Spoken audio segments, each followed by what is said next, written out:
Hello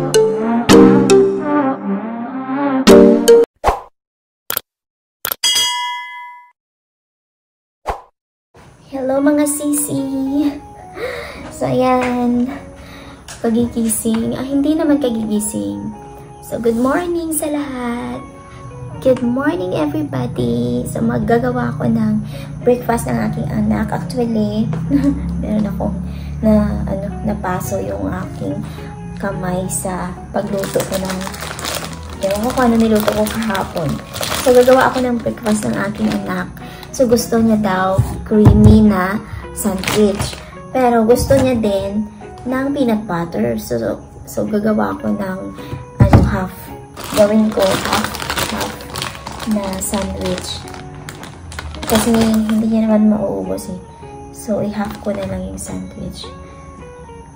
Masarap tong sandwich na to kasi soft siya. Kaya, nagustuhan niya. Kaya ganito gagawin ko, hatiin ko. Tapos yung kalahati,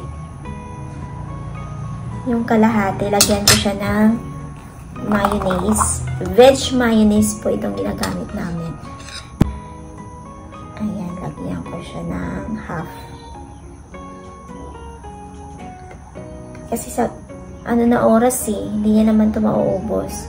Pero yung sa baon niya, mayonnaise yung nilagay ko sa buong ayan. So, ganyan siya.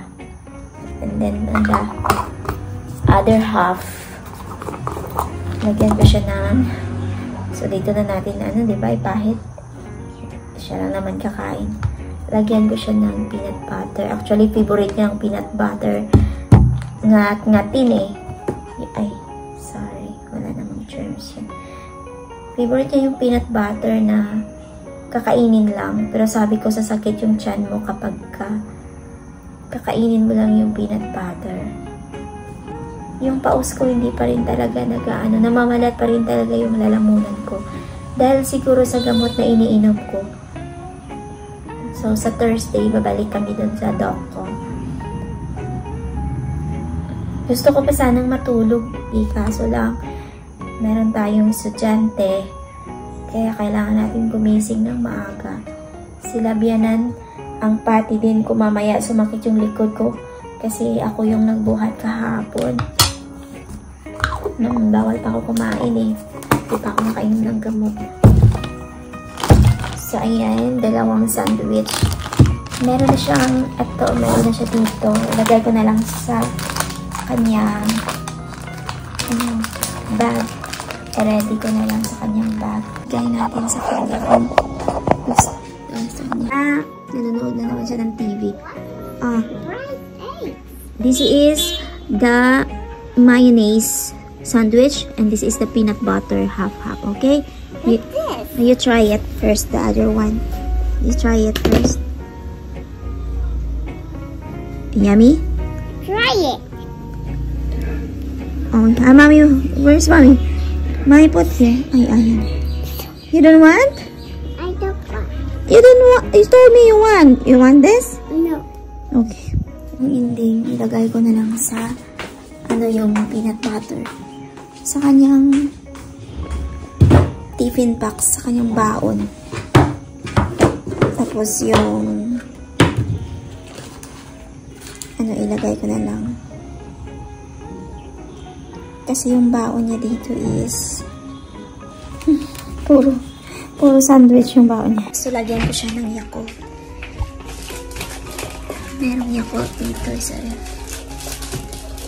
Hindi ko alam kung pwede akong uminom ng Yakult eh. Probiotic naman to pero kailangan ko pang tanong sa doctor. Check natin kasi hindi naman nag-check. So, Yakult at lagyan ko siya ng isang biscuit. Lagay ko din yung Yakult and isang biscuit. And ito kasi, mayonnaise to. Tapos ito yung peanut butter na sabi niya gusto niyang kumain. Ikakainom niya lang ng kanyang Pediasure na chocolate kaya siguro na wala ng gana na kumain. So ito, tabunan ko lang para mamaya pagdating niya kainin niya. Lagyan ko siya ng isang biscuit na ganito guys. dito ko nilagay. Dito na lang siya. So, ganyan. Drop. And then, yan yung baon niya. So, ito may number yung kanyang, So, meron siyang towel. Hindi naman nagamit to kahapon. So, dito ko lagay. Magayan-gayan lang. Ang dami niya kasing pinagbibit-bit mula sa school eh. Kung ano yung pinagbibit-bit niya mula sa school. Kaya, yung bag niya, hindi na magkakasya, oh. Tingnan mo, hindi to sa kanya. This is not for her, but I don't know what happened, why it's in her bag. That's why her bag is too heavy. And then, meron pa siyang raincoat. So, yung umbrella, they lived in the school. The teacher lived there in the school. Then, I told my daughter to take her umbrella because she is using that when she's going at school every morning when it is raining. But I don't know why the teacher lived there in their school. That's the important right now because the raincoat is easily the kids to be wet. So I tell to my mother-in-law it's better the umbrella to use rather than the labas ko na yung ano. So may diaper pa siya. Nagda-diaper pa siya, guys. Kasi maya't-maya nag-iihi siya. So, kapag umaga, mga sisi, ang struggle ko talaga ay ang pakainin siya. Ang hirap po pakainin. Kasi, siguro wala pong gana kumain kapag umaga. Kahit tayo din naman na mga nanay or sino man dyan, kapag tayo yung nagtatrabaho, diba dati, kapag umaga talaga, ang hirap talaga kumain. So, yan talaga yung struggle ko sa kanya pagpakain sa umaga. So, yung kinain niya lang ngayon, uminom lang siya ng kanyang chocolate na drinks. Yun lang, yung Pediasure niya lagi niyang iniinom kasi ayaw niya ng milk. Parang ako din, ayaw ko ng milk kasi meron akong lactose intolerance. Tapos, binawalan din ako ng doktor ko uminom ng gatas ngayon dahil nga sa sikmura ko. So, ayan, binibihisan ko na siya ng kanyang damit at nag-voice over na lang ako dito dahil napakaingay ng kanyang TV. Ayaw po niyang off yung kanyang TV o kaya i-silent. Sabi ko nga sa asawa ko, tanggalin na namin yung TV dito kasi nga para hindi na siya kakain dito sa loob ng aming kwarto, doon na sa kitchen, kakain doon sa lamisa. Kailangan na siyang i-train doon.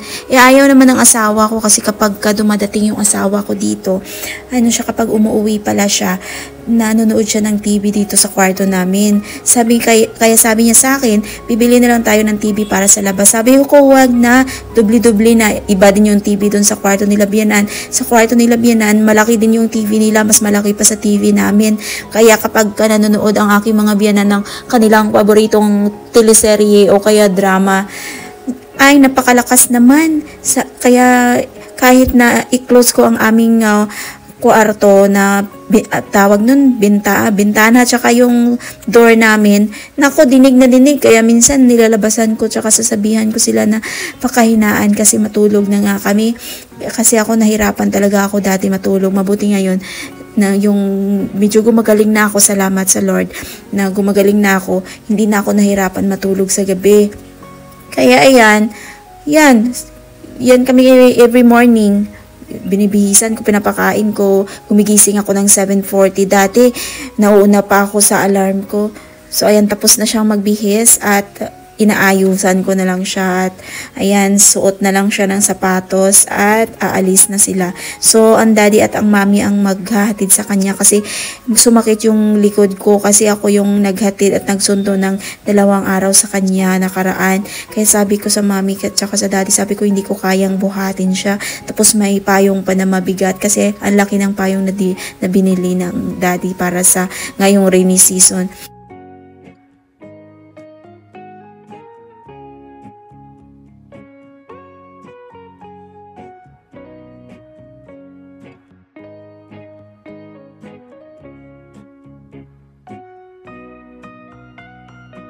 So, inaantay na lang ng mami ang daddy kasi ang daddy talaga parang pagong talaga yan gumalaw eh.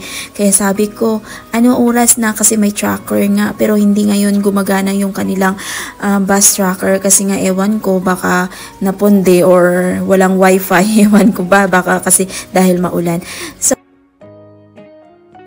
So pagkaalis naman ng aking anak, ako naman ay kakain at inom ng aking gamot at maglilinis ng buong bahay kasi nagmap na ako nung Monday kaya ngayon hindi na ako magmamap. Salamat sa panonood mga sisis! Huwag pong kalimutan i-follow at i-share din po ang ating video para dumami din po tayo. Salamat po!